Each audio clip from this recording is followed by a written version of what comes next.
কেউ যদি সুখী হতে চায়, সে সম্পদ সঞ্চয়ের চাইতে সেই জন্য দিনকে বেশি ধারণ করার চেষ্টা করে। কেউ যদি সত্যি সুখ চায়, তাহলে তার সম্পদের চাইতে দিন ধারণের প্রয়োজন বেশি। হ্যাঁ, কেউ যদি ভাবসাব চায়, তাহলে ডেফিনেটলি সম্পদ লাগবে। ভাবসাব ভিন্ন জিনিস, আর সুখের অভিনয় এক জিনিস, আর সুখ আরেক জিনিস। সুখের ভালো অভিনেতা হতে চান, তাহলে অনেক টাকা পয়সা লাগবে। আর সুখী হতে চান, তার জন্য দিন লাগবে। দিন, আল্লাহর কাছে নিজেকে সারেন্ডার করার মতো মানসিকতা লাগবে, বাস। তো এই জন্য নবী করিম সাল্লাল্লাহু আলাইহি ওয়াসাল্লাম বলেছেন, আজাবান লি আমরিল মুমিন, আজাবান লি আমরিল মুমিন ইন্না আমরাহু কুল্লাহু খায়র। ইমানদারের পুরো বিষয়টাই খুব পিকুলিয়ার, অদ্ভুত।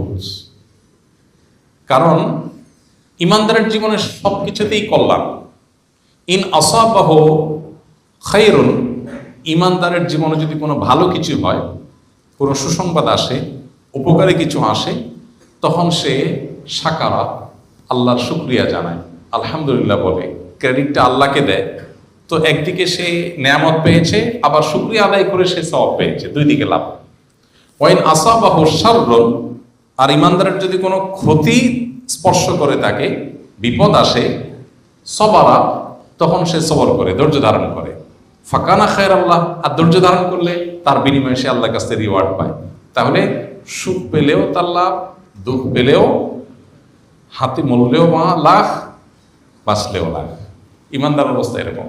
এই জন্য নবীজি বলেছেন, আজাবান লি আমরিল মুমিন।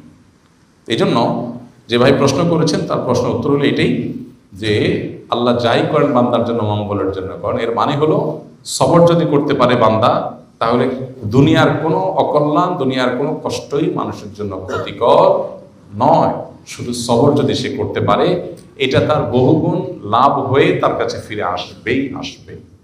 আল্লাহ আমাদেরকে সবরের তৌফিক দান করুন।